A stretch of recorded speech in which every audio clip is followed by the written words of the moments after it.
कबीर के जो पद हैं उसके अभ्यास प्रश्नों के बारे में चलिए चर्चा करते हैं। पहला प्रश्न है, अरे इन दोहुन राह न पाई से कबीर का क्या आशय है और वे किस राह की बात कर रहे हैं। तो यहाँ पर हिंदू और मुसलमान दोनों ही संप्रदायों ने जो ईश्वर को पाने का सही मार्ग है उसका अनुसरण नहीं किया, ये गलत मार्ग पर चलते हैं, ऐसा कबीर कहते हैं। इनके द्वारा अपनाए हुए जो रास्ते हैं वो सच्ची भक्ति के नहीं हैं बल्कि आडंबर और पाखंड से भरे हुए हैं, और ये बात उन्होंने बड़ी सच्चाई के साथ कही है। कबीर यहाँ सच्ची भक्ति की बात करते हैं जिस पर चल कर के मनुष्य ईश्वर को पाने के सही मार्ग पर ईश्वर तक पहुँचा जा सकता है ना। ये दूसरा है, इस देश में अनेक धर्म, जाति, मजहब और संप्रदाय के लोग रहते थे, किंतु कबीर हिंदू और मुसलमान की बात ही क्यों करते हैं। तो जैसा कि हम जानते हैं कबीर का जो युग था वो मध्यकालीन समय था और उसमें भारत में केवल दो ही संप्रदाय हुआ करते थे मुख्य रूप से, एक तो हिंदू और दूसरा मुसलमान, और बाकी अगर धर्म थे तो बहुत कम संख्या में थे। और इन दोनों ही संप्रदायों में, धर्मों मजहबों में आपस में तनातनी चला करती थी, है ना। और इन दोनों की जो धार्मिक मान्यताएं हैं उनमें विरोधाभास भी दिखाई देता था, इसलिए कबीर ने केवल और केवल हिंदू और मुसलमान की बात की है।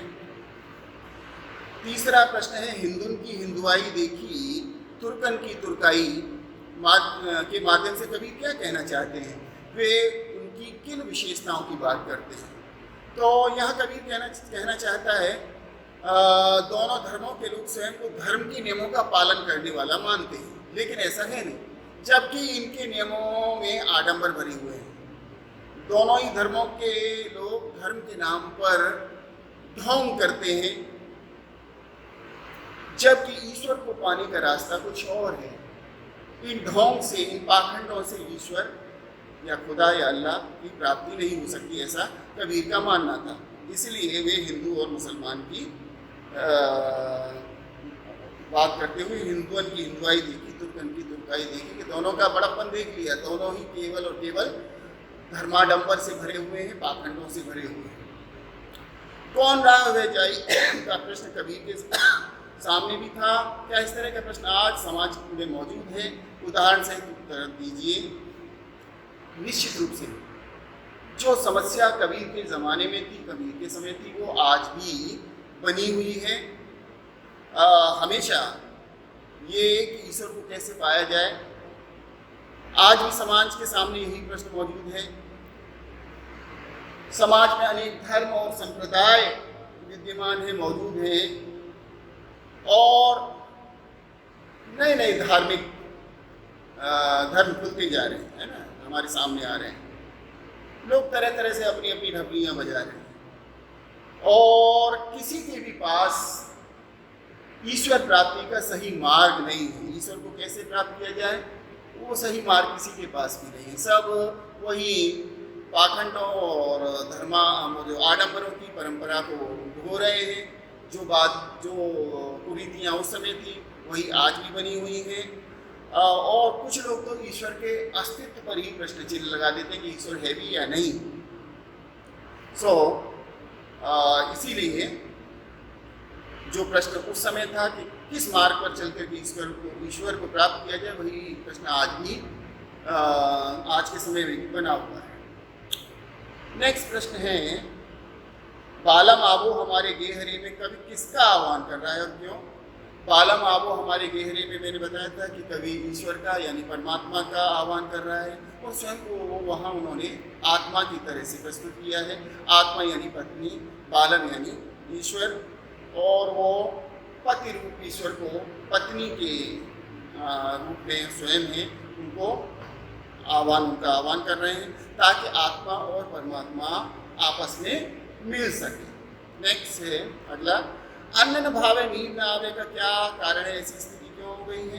क्योंकि आत्मा परमात्मा के मिलन से वंचित है, आत्मा से परमात्मा का मिलन नहीं हुआ है, और वह आत्मा ईश्वर का प्रेम चाहती है, ईश्वर को चाहती है।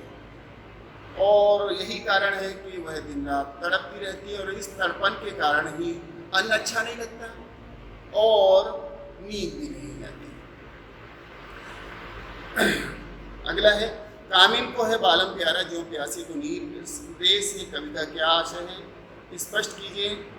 जिस प्रकार किसी प्यासे व्यक्ति को पानी की चाहत होती है, पानी चाहिए प्यास बुझाने के लिए, इसी तरह से कबीर कहते हैं कि आत्मा की प्यास तभी बुझेगी जब उसका परमात्मा से मिलन होगा।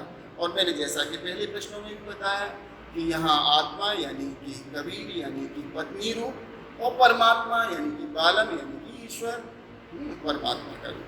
सो परमात्मा से आत्मा का मिलन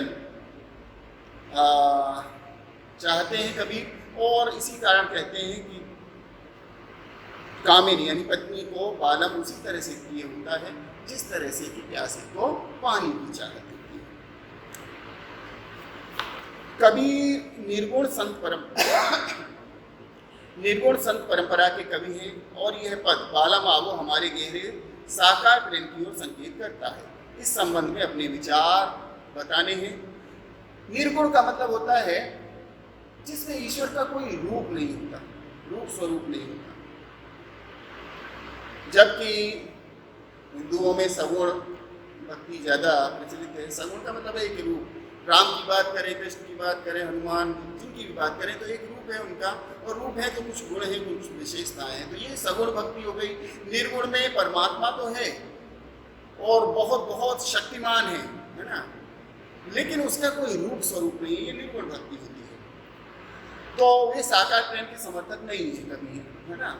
मूर्ति पूजक तो कतई नहीं थे वो। तभी उन्होंने कहा कि पातर पूजे हरि मिले, तो मैं पूजूं पहाड़, बातें तो चाकी भली पीस खाए संसार। पत्थर पूजने की हमेशा उन्होंने विरोध किया। इस पद में कवि ने आत्मा परमात्मा के संबंध को बताने के लिए पति पत्नी का सहारा लिया है। वस्तुतः यह मात्र संकेत है, यहाँ पर ये नहीं दिखाया गया है कि वही सगुण भक्ति के प्रशंसक। साकार प्रेम नहीं है इसमें, यह किसी के रूप की व्याख्या नहीं करता है ना।